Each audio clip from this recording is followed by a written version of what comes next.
Hello and welcome to this FPL Gameweek 10 Experts Wildcard with me, Holly Shand. The experts have unanimously voted to activate the wildcard this week, and I've been getting their opinions on the optimal 11, which I'll be going through in this video. Like and subscribe. Let's aim for 500 likes on this one. Let's get into it.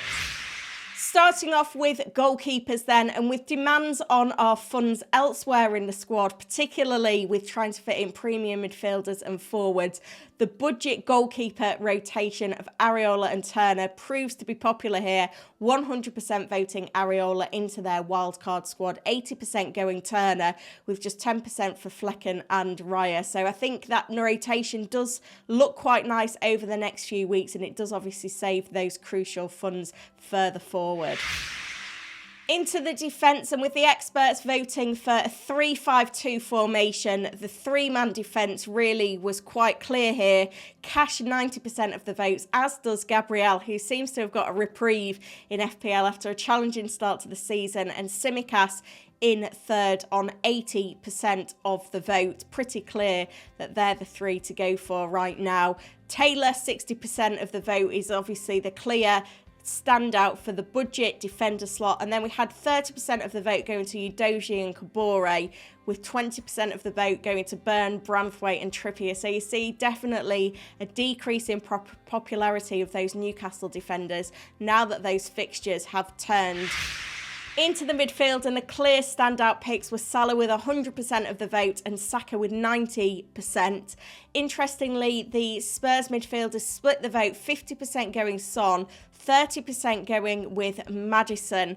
The key here to unlocking this wildcard squad, though, with a team value for the expert side, which is lower than most, particularly because we're not making wholesale moves all the time, making transfers generally on a Thursday every week. Palmer, 60% of the vote. He is the key to unlocking this wildcard. Cheap price if he can continue his run in the Chelsea side. And then very mixed results on where the fourth midfield slot should go to. Diaby, Matoma and Bowen all on 30% of the vote. I had to put that one to a community poll for you guys.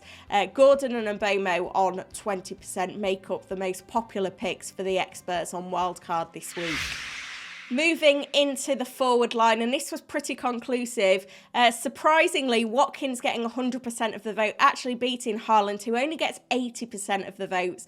Archer also on 80%, with Alvarez on 40%. We are seeing that big switch now in these 3-5-2 formations of Alvarez dropping out for Watkins, who has the form and, crucially, the fixtures, whereas Manchester City's fixtures are pretty tough at the moment, which is why we've still got no Haaland being a viable route for some. It's been consecutive red arrows for the experts team then. 78 points last week wasn't too bad. Trippier, obviously with a 10-pointer in the defence, really helped. Returns from most of the front seven, bar Rashford. I think many will be pleased to see the back of the double up on the Manchester United midfield, though. Looking at the experts team in the top 10, it has dropped out of the top 10 now.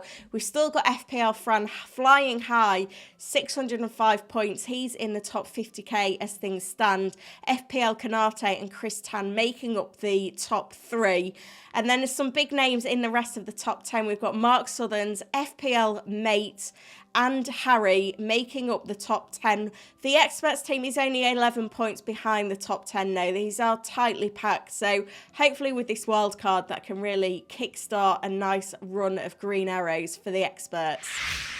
Let's have a look at this wildcard team reveal, and as I mentioned, it's the budget goalkeepers that get the nod here. Areola starts for Everton at home, whereas Turner is benched for Liverpool away.